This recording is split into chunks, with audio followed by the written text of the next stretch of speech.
Hello guys, ഇന്നൊരു വാട്ടയിക്കുന്ന ഇടയാണ് കേട്ടോ. അപ്പം എന്താ കഴിച്ച് നോക്കിയാലോ. ഇന്ന് രാവിലെ പുട്ടും പഴവും ആയിരുന്നു കേട്ടോ. പിന്നെ കുറച്ച് കഴിഞ്ഞപ്പോൾ പൂളയും മത്തിക്കറിയും കൂട്ടി. പിന്നെ ഉച്ചക്ക് ഫ്രൈഡ് റൈസ് ഉണ്ടാക്കിയിരുന്നു കേട്ടോ.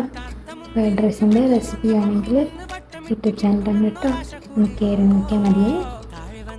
പിന്നെ കുറച്ച് കഴിഞ്ഞപ്പോൾ ജാമക്ക ഉപ്പിലിട്ടുണ്ടല്ലോ, അത് കഴിച്ചിരുന്നു. അത് കഴിച്ചതിൻ്റെ വീഡിയോ എടുത്തിട്ടില്ല, ഉപ്പിലിട്ടത് എടുത്തത്. വൈകുന്നേരം ഒരു ലോട്ടി ചോക്കപ്പായി തിന്നു. പിന്നെ രാത്രിക്കൊക്കെ നമ്മൾ പുറത്ത് വാങ്ങി അങ്ങനെ ഷവർമയും ഫ്രഞ്ച് ഫ്രൈസും കഴിച്ചു.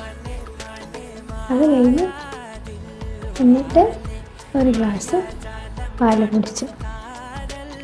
അങ്ങനെ ഇന്നത്തെ വട്ടയിക്കുന്നത് കഴിഞ്ഞു. ഇനി അടുത്തൊരു വീഡിയോ ആയിട്ട് വരാം കേട്ടോ. വീഡിയോ ഇഷ്ടപ്പെട്ടാൽ ലൈക്ക് ചെയ്യുക, സബ്സ്ക്രൈബ് ചെയ്യുക. Bye bye.